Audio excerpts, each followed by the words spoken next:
फर्रुखाबाद में कांग्रेस लीडर सलमान खुर्शीद ने मुतनाज़ा बयान दिया है। पॉपुलेशन कंट्रोल बिल के ड्राफ्ट पर उन्होंने मुतनाज़ा बयान दिया। उन्होंने कहा कि जायज़ या नाजायज़ औलादें हैं जो इसकी भी जानकारी दें। सरकार के वजीर अपने बच्चों की जानकारी देने के बाद ही पॉपुलेशन पॉलिसी नाफिज करें। ये मुतनाज़ा बयान कांग्रेस लीडर सलमान खुर्शीद ने दिया है।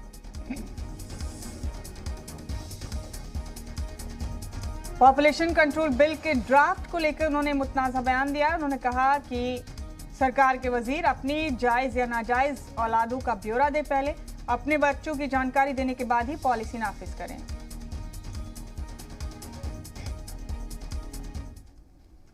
पहले एक सूचना देनी चाहिए कि हमारे मंत्रियों के इतने बच्चे हैं,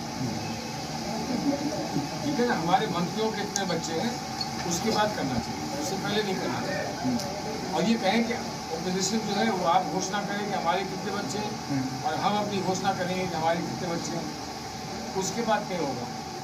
और ये भी बता दें वैध और अवैध बच्चे हैं, ये भी बता दें।